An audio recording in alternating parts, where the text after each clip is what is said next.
11. lakkoobsa 11 This is the testimony that God has given us eternal life. Waaqayyo jireenya bara baraa nuuf kenne egaa dhugaan isaa isa kana And this life is in his Son. jireenyi bara baraa kunis ilma isaa keessatti He who argama has the Son has life. ilmi jireenya qaba And he who does not have the Son of God does not have life. kan ilma waaqayyo hin qabne inni jireenya hin qabu kan isa qabu immoo jireenya qaba. That is why we want to teach about Jesus so people can have life. sababii kanaafidha waa Kiristoosin barsiisuun kan nurraa barbaachisuuf. And then it continues in verse 13. lakkoobsa 13 irratti itti fufne These things I have written to you who believe in the name of the Son of God. isin warri maqaan ilma waaqayyootti amantan jireenya bara baraa qabaachuu keessan akka So beeksistaniif. that you may know that you have eternal life and that you may continue to believe in the name of the Son of God. ilma waaqayyo Yesuus Kiristoositti amanuu keessan akka itti fuftaniif. Look at this verse 13. lakkoobsa 13 kana laalaa. There is one word that is important. dubbiin baay'ee It murteessaa says, ta'e tokko keessa I jira have jechi. written these things to you kanan isiniif barreessu wanta kana so that you shall hope you have eternal life. akka jireenya bara baraa qabdan akka amantan akka abdattaniifidha. So that you shall wish you have eternal life. akka jireenya bara baraa qabdan akka dheebottan akka So argattan akka that you shall barbaadaniifidha. try to get eternal life. kanaaf jireenya bara baraa argachuudhaaf So that you shall hope you have eternal life. dheebuu qabdu hawwii qabdu jireenya bara baraa No. argachuudhaaf. No. lakki No. lakki It doesn't say those words. akkasin jedhu dheebuu qabdu ganaa gara It fuulduraatti hin jedhu. says so that you shall know that you have eternal life. amma isin Kiristoosin jireenya bara baraa qabdu jedha. There is assurance. amma ofitti amanneetidha There amantummaa is qaba. peace and joy nagaadhaa fi gammachuu because you know you will come to heaven. akka waaqarraa dhuftan waan beektaniif. Many people don't know. baay'een namootaa isa kana hin beekan. They hope, they wish, they dream about, but they don't know. abdiidhaan gara mootummaa waaqayyoo eeggatu hin beekani waan ta'eef. And if there come a teaching gara barsiisutti dhufu and the teaching about the end times, waa'ee bara dhumaa sana barsiisu dhufani. people get so afraid in sodaatu yeroo sana namoonni hin raafamu. and they say maybe I will be left behind. ani boodatti hafuu nan danda'a hin seenu laata mootummaa waaqayyoo jedhu namoonni. No. akkas miti. If you believe in Jesus, Yesuus Kiristoositti yoo amantan you belong to him. isaa wajjin isin You mootummaa don't waaqayyoo need to keessatti. be afraid. wanti isin sodaachisu hin jiru mootummaa waaqayyoo You keessa don't jirtu. even need to be afraid of the end time. bara dhumaa sana sodaachuun isirraan eegamu. Listen, when Jesus come back, yeroo Yesuus Kiristoos deebi'ee dhufu that is a joy. gammachuu guddaadha nuuf sun. Nothing to be afraid of. yeroo sodaannu miti nuuf. Amen. Ameen. Now, it says, we shall know ni beekna that we have eternal life. jireenya bara baraa akka I want to teach a little bit about how can we know. akkamittiin beekna jireenya bara baraa And qabaachuu this keenya. time I want you to write in Oromo. Okay. Please come here. I'm ready. So, we will make two lists. wantoota lama tarreessinam. The first list is what is not the ground for salvation. hundee fayyina keenyaa kan hin taane tarreessinam. Not ground. fayyina keenyaaf bu'uura yookiin salvation. hundee kan hin taane. After that, we will make another list. What is ground for salvation? fayyina keenyaaf hundee yookiin bu'uura isa ta'e keenya. Is ground. bu'uura isa ta'e. Two lists. So, if we start on this list, yeroo isa kana jalatti tarreessinu what do we start with? maaliin jalqabna? Well, for example, the Bible is very clear sagaleen waaqayyoo ifaadha. that works is not the ground for salvation. hojiin keenya hundee miti fayyina keenyaaf hojiin mataa keenyaa jechuudha. So, first here, number one, we can say works. hojii That can be three different works. hojiiwwan garaa garaa sadiitu jiru. You know, good works. hojii gaarii. Good works. hojii gaarii. Can we do any good works that bring us to heaven? hojii gaarii nuti hojjennu gara mootummaa waaqayyootti kan nu fidu jira. If I sell my car and I give it to the poor, Do I get salvation now? konkolaataa koo gurguree yoon hiyyeessotaaf kenne fayyina argachuu nan danda'a? No. Hin danda'u. No good works can save us. Hojiin gaarii nuti hojjennu gara fayyinaatti nu But fidu. to give the money to the poor, it is good. Hojii qarshii garuu rakkatootaaf kennu Yes. gaariidha. Let us do many good works. Hojii gaarii baay'ee hojjechuu dandeenya. But good works does not bring salvation. Hojii gaariin sun garuu gara fayyinaatti nu fidu. So we can see that clearly in Ephesians 2:8-9. Efesoon 2 Ephesians 2:8-9. 8 hanga 9. And also Galatians 2:10. Galaatiyaa 2:10. Look at this one. 2:16. 2:16 Galaatiyaa 2:16. We will read this one. Okay. It says here, knowing that a man is not justified by the works of the law, but by faith in Jesus Christ, so that we might be justified by faith in Christ and not by the works of the law. For by the works of the law, no flesh shall be justified. Galatians 2:16. Okay. Galaatiyaa 2:16. Galatians 2:16.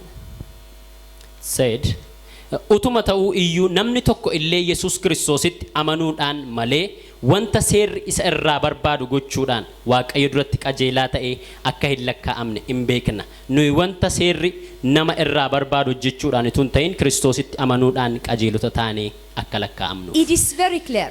Baay'ee ifaadha. We are not justified by the works, but by faith in Jesus. Hojii keenyaan miti garuu Kiristoositti amanuudhaan.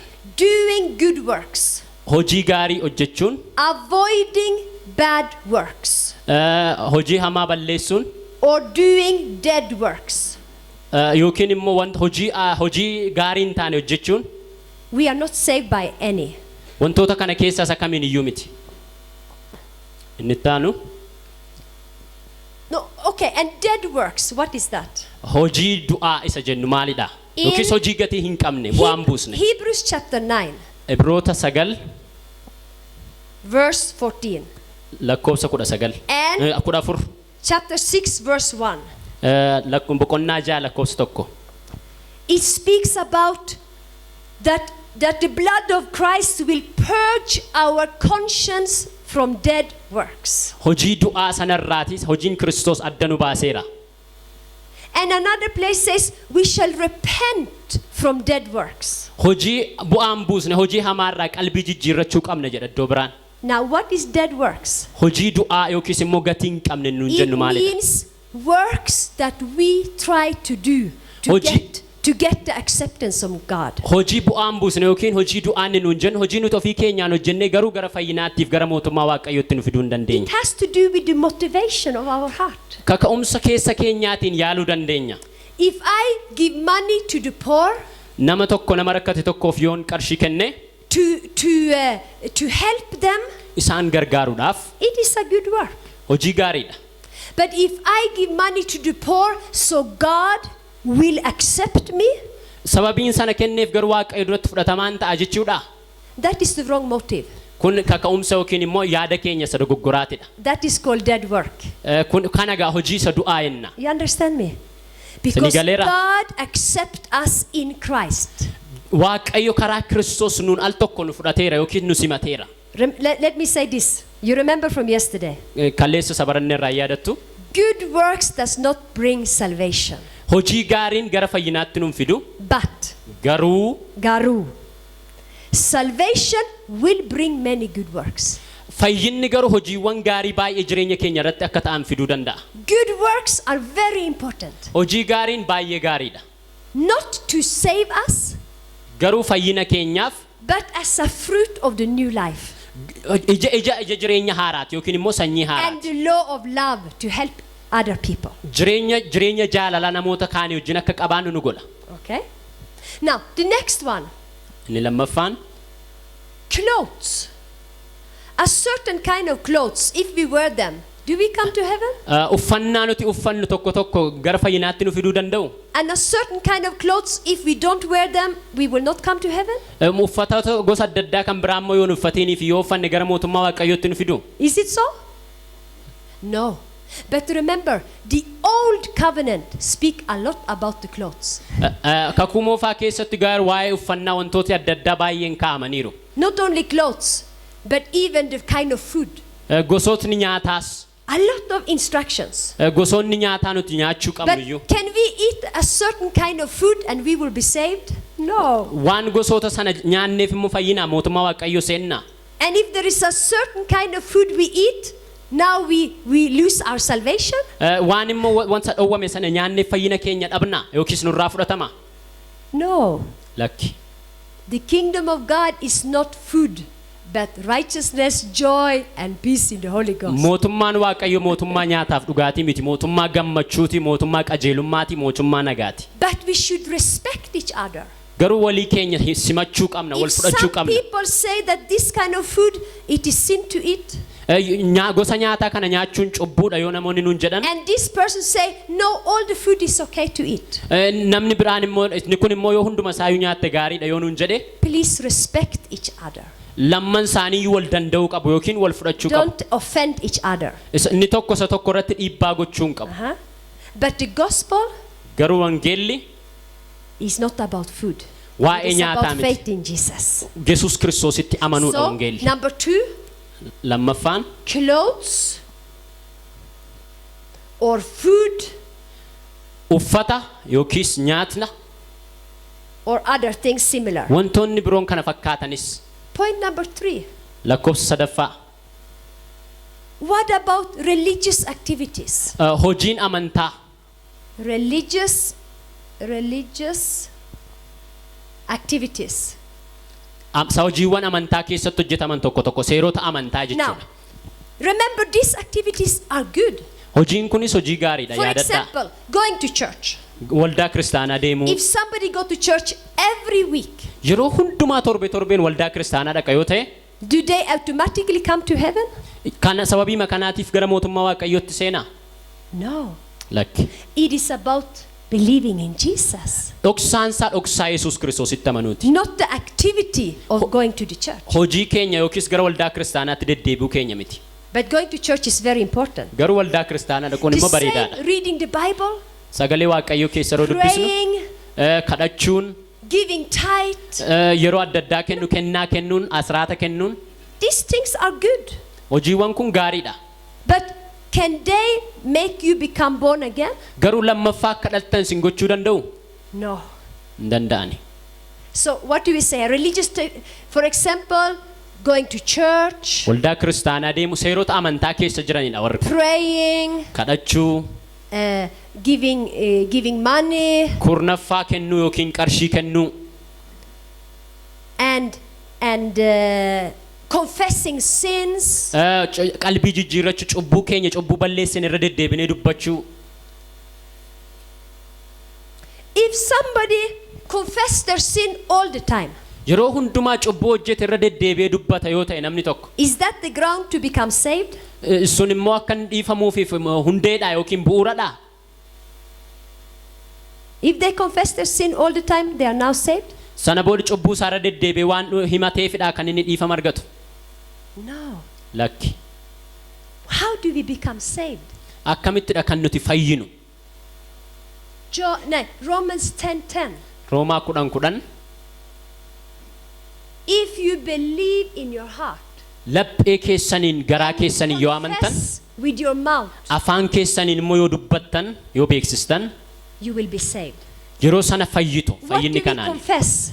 Amma maal dubbachaa jirtu? Jesus. Yesuus Kiristoosiin. It is the confession of Jesus Christ that we believe in Him. Yesuus Kiristoositti akka amannudha kan nuti dubbachuu labsuu qabnu. That is what makes us saved. Sanadha kan gara fayyinaatti nu fidu.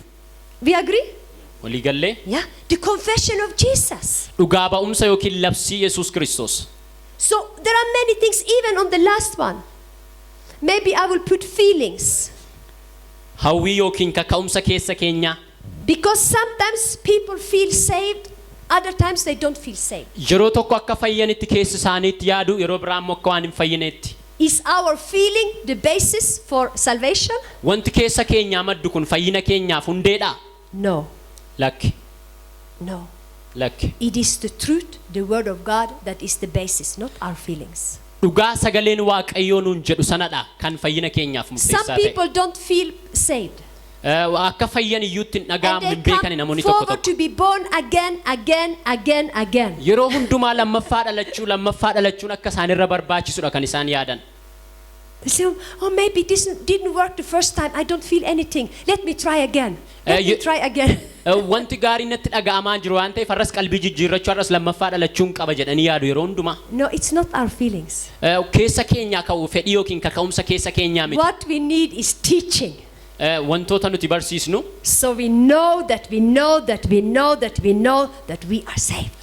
Kan nuti beekuu irra deddeebinee hubachuu beekuu qabnu akka fayyineedha. So this is the list, not grounds. Kanaaf wantoonni kun hundee fayyina keenyaati jennee kaa'uu hin Then dandeenyu. come the next list. Isattaa nutti yoo dhufne What is the ground for salvation? namni tokko fayyeera jechuudhaaf hundee yookiin bu'uura ta'uu kan danda'u How maalidha? many things should we put on this list? Wantoota meeqa tarreessina asitti? Okay. Tole. Well, let us start. Haa jalqabnu. Number one, we put Jesus. Iyyesuusidha inni tokkoffaan. True? Dhugaadhaa? We put Jesus. Jesus is the ground for salvation. Yesuus hundee fayyina keenyaati. What does that mean? Sana jechuun maali? Well, we have faith in Jesus. Yesuus Kiristoositti yoo amanne It is not faith alone that saves us, but faith in Jesus. Yesuus Kiristoos akka nu fayyise fayyisuu isaatti yoo amanne We receive Jesus. Yesuus Kiristoosiin yoo fudhanne All of that is connected with Jesus. wanti nuti asirratti ibsinu hundi isaa Yesuus Kiristoosii wajjini. But do we have another point? Qabxii kan biraa In addition to believing in Jesus, receiving Jesus, confessing Jesus, in addition to that, Yesuus Kiristoositti amanuu Yesuus Kiristoosiin fudhachuu fi Yesuus Kiristoosa fudhanne dubbachuu yookiin labsuu kanarratti what more do we need to be saved? maalitti dabaluu qabna fayyina keenyaaf? Maalitti dabaluu qabna? Wanti itti daballu jira? Nothing. Homti tokko iyyuu hin jiru. If we add more things on the list, Liistii toora kanarratti wantoota biroo daddaballa yoo ta'e we are now adding yoo to itti the daballe gospel. wangeela isa dhugaa qulqulluu sanarratti dabalaa jirra jechuudha. Dhugaa wangeelaa irratti daballa. Let us find the scriptures in the Bible. Sagalee Waaqayyoo irraa walii wajjin ilaallu. For example, Acts 16:30 to 31. Hojii ergamootaa 16:30 hanga 31. It says, believe in Jesus and you will be saved. Yesuus Kiristoositti yoo amante in fayyitedha. And then John 1:12. Yohannis 1:12. As many as received Jesus, Yesuus Kiristoosiin yeroo fudhannu to them he gave the right to become children of God to those who believe in his name. isaan maqaa Yesuus Kiristoositti amanan kun ijoollee Waaqayyoo jedhamanii waamamu. To those who believe in him and receive him. Warri isatti amananii fi isa fudhatan. And Romans 10:13. Roomaa 10:13. Whoever call on the name of the Lord shall be saved. Warri maqaa Waaqayyoo waammatan hundinuu hin fayyu. Whoever. Eenyumtu hundumtu. And John 3:16. Yohannis 3:16. Whoever believes in him shall not perish but have everlasting life. Warri isatti amanan dheekkamsa jala hin jirani garuu fayyina bara baraa keessa jiru. Amen. Amen. So this is enough to be saved to come to heaven. Fayyina keenyaa fi gara mootummaa Waaqayyootti dhufuun kun ga'aadha. Receive eternal life. Jireenya bara baraa fudhachuu. It is the foundation we stand on. Hundee nuti irra dhaabannu isa kanarradha. Amen. Amen. You remember the other lesson I talk about 3 platforms. Yeroo darbe waa'ee madrakoota yookiin waltajjoota sadii ilaalleerra. The platform of ourself, our own works. Waltajjii qajeelummaa mataa keenyaarra dhaabate. And this is the platform called Jesus Christ, his work. Waltajjii yookiin hundee Yesuus Kiristoos. And it says that nobody can lay any other foundation than the one that is laid, which is Jesus Christ. Eenyumtuu hundee biraa kaa'uudhaaf hin dhama'in hundee Kiristoos kaa'een ala. He who has the Son has life. Inni mucaa ilma qabu jireenya qaba. But now, when we stand on that platform, Yeroo waltajjii sanarra dhaabannu we have a new life. jireenya haaraa qabna. We are secure. Nuti kan golgamneedha yookiin We ittifamneedha. know that we are saved. Akka fayyine beekna. Now, there are many more things we can do. Wantoota nuti hojjennu baay'eetu jira. Yes, to receive the baptism of the Holy Spirit, very good. It Yeah. will help us. Hafuura qulqulluudhaan cuuphamuu hojjechuu dandeenya baay'ee gaariidha. What does this symbolize? Maal agarsiisa fakkeenyan sinitti agarsiisaa 2 jiru kun? minutes and I am finished. Daqiiqaa lama booda nan Can you xumura. check with your friend? Are you awake? Wal bira cina keessan tukaati jirtaa as jirtaa waliin jedha. Is everybody okay? You are very okay. No, listen. What does this symbolize? Fakkeenya ani akkasitti sinitti agarsiisu kun maal agarsiisa? Sometimes we don't know the healing is already ours. Fayyinni akka kan keenya ta'e hin beeknu hundi keenya gaaf tokko tokko. The bed of healing. Sireen fayyinaa yookiin moo'ichi fayyinaan guutame. And we are sleeping on the floor beside the bed. Kanaaf siree sanarra dhiisnee sanuuf hojjetamerra dhiisnee lafa rafna. The bed of joy. Siree gammachuu. It is ours. Ciisichi gammachuu kun kan keenya. But we are now sleeping on the floor. Garuu ciisicha gammachuu sana dhiisnee lafa rafna. No, these things belong to us. Garuu wanti kun immoo nuunidha kan inni The ilaallatu. kingdom of God is in us. Mootummaan Waaqayyoo nu keessa jira. Everything Jesus says, it belongs to us already. Wanti Yesuus Kiristoos nuuf hojjete nuun ilaallata kan keenya. The anointing, the power of God, the healing, the joy, the peace, salvation, it belongs to us. Dibatni Waaqayyoo ayyaanni humni fayyinni hundumti isaaniiyyuu kan keenyadha nuun ilaallatu nuuf You can kennamani. just take and eat. Fudhanneet warra kana keessaa nyaachuu fayyadamuu qabna. It is on the table. Teessumarra nuu kaa'amaneera yookiis tarreeffameera. It's in your heart. Inni immoo laphee keenya But keessa. maybe one day, Garuu gaaf tokko when Mephibosheth is out in the street, Meefboosheet gaafa karaa irratti ba'u he says, Akkas jedhe. he meets some friends from over there, hiriyoota isaa gaafa argu and they say, why should you have this favor with God? maalirraa kan ka'edha kanatti ayyaana Why kana should you fakkaatu have this favor with the king? maalirraa kan ka'edha ayyaana kana fakkaatu gaarummaa kana kan inni siif godhe You don't deserve it. ati san gargaarre We know who you are, eenyu akkati taate si beekna who jedhu you really are. eenyu akkati taate beekna You don't deserve that favor with the king any more than us. ayyaanniif gaarummaan mootichi siif godhe kun siif hin malu jedhu What will Mephibosheth answer? Meefboosheetiin immoo maal jedhee deebisaaf You are right. sirriidha wanti sin jettan I don't deserve this favor with the king. You are right. gaarummaan kun anaaf hin malu sirriidha kan sin But jettan I don't have it because of myself. sababii mataa koo irraa kan ka'e ayyaana kanaaf gaarummaa kana hin arganne I have it only.